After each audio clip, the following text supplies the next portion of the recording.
Bafowethu ithusa abantu abaningi indaba yokubonakala kwesilwanyana siphuma eDamini lika King Bhaka ke lapha ke kwimakhandakhanda dam ke lapha ke agila kuyona ke imhlolo.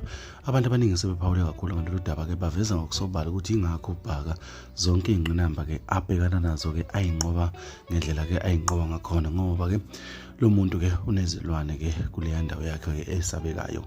Abantu abaningi bavezile ke imbono ke ikakhulukazi ke uDabeni ke luthinta ke uDr Khehlelezi ke lapha ke njengoba ke ebuye sekuqaphansi ngamadolo ke exolisa acela ushwele ke kuKing Bhaka ke ephinde exolisa ke na kuyena ke unkosikazi ke kaBhaka waphinde waxolisa ke nakubantu waveza wathi umuntu naye ke unamaphutha unile waphinde washo wathi cha umakhandakanda oyi abantu abaqhubeke bawuthenge lento beyikade yisho bokuyinhliziyo ebhlungu. Lokho akusho yimina kusho uDr Khehlelezi ke lapha ke wodumo obekade ke efuna uKing Bhaka ke ngesibhakela.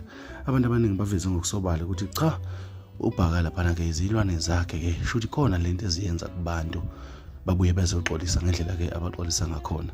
Sikhumbule nomkhonazo semntubatuba kankomo kayixosho naye wavuka ekuseni ngabo 2 waphuthuma le eThekwini wayoxolisa King Bhaka.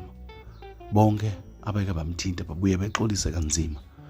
Lento bafowethu isivula abantu abaningi umqondo ukuthi cha ikhona lento uBhaka anayo. Ama-comment amaningi kade ngiwabuka bathi abantu abaningi kanti yini le uBhaka abantu abathinta ngayo begxime beye phezulu maqeda banqobe futhi. Kodwa sekucacile ukuthi kukhona imfihlo anayo. Washo uKing Bhaka wathi cha idamu lakhe elezimanga ngampela liyashintsha uthi kubone kulo ke kundizi izinyoni ezingajwayelekile ezingabonakala ehlobo kodwa zibonakale lapha ke edanyeni lakhe zindizela lona leli damu kuphela. Asazo bafowethu mina ngikuthatha ngikubeke njengoba kunjalo. Abantu abaningi baveza udaba olubalekile ukuthi uKhehlelezi uxolise kufanele lo muntu unedamu elinezilwane ehlukahlukene. Kuke kwangena inkomo lapha ke kuthiwa le nkomo yatholakala ifile iphuzile nje lawa amanzi. Hayi asazi bafowethu asazi ngempela bafowethu thina ke sikuthatha sikubeke njengoba kunjalo ke ngithi nje asidibane kwezinye bafowethu engizokuphathela zona.